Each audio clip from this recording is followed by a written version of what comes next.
So, Michael, your book includes so many entertaining anecdotes from right across your lengthy career. How did you remember everything?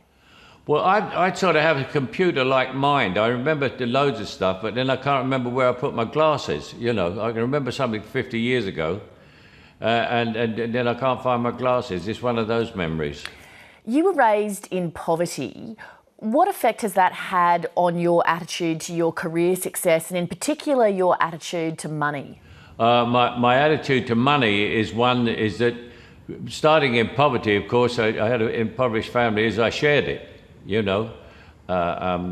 Everyone got a house, everyone got everything, you know, and it's been the greatest pleasure of my life to be able to do that for everybody, you know. Sometimes I do a bad movie and I'd get criticised for it. I said, but it's a bad movie, but you should have seen the house it bought for my mother. You know, it was beautiful.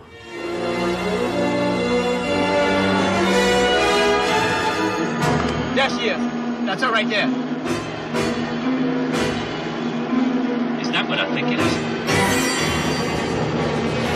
Huh? Hold on. When you're Sir Michael Caine, is it possible to be dazzled by meeting another celebrity?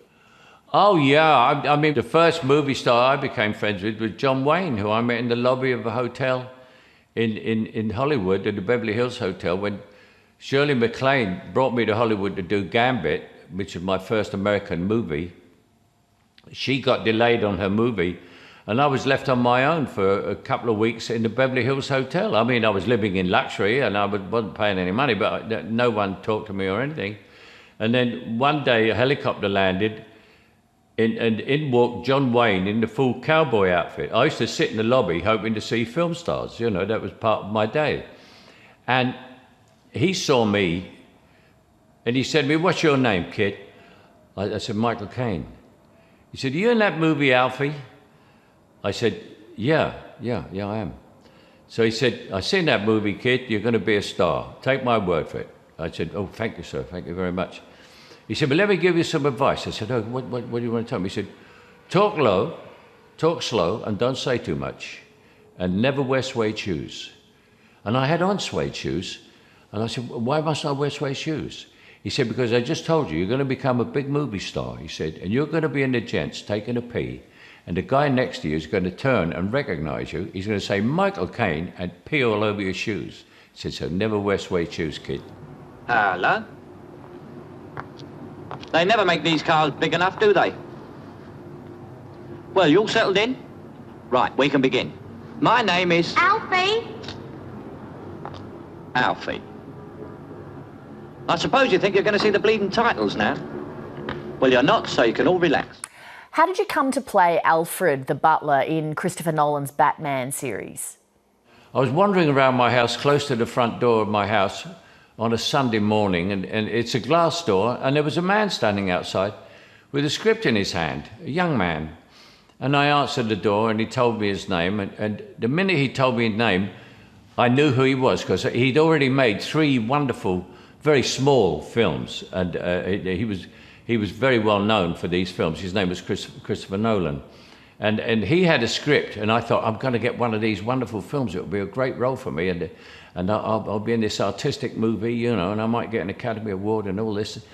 And so I let him in. He said, I have a movie I'm going to do, and I want you to play a part in it.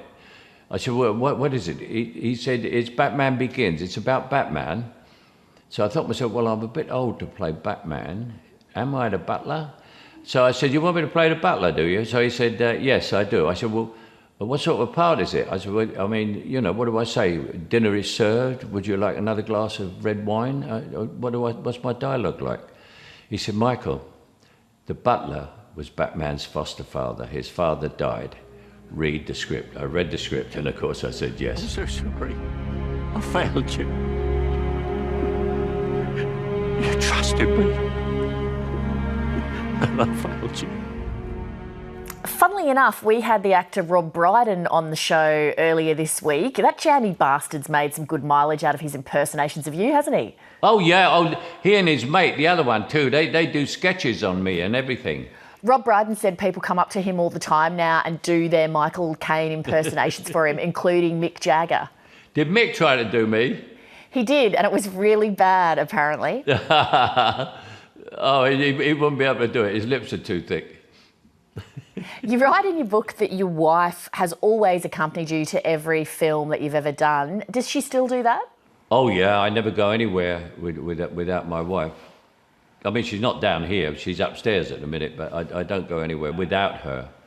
But if you spend a great experience, like making a movie, I have this great experience in a foreign country with a load of wonderful people, and she's not part of it. And she's done the same thing in London. She met a load of people, been to all these great restaurants that I don't know, seen shows that I've never heard of, and then suddenly you're slightly apart.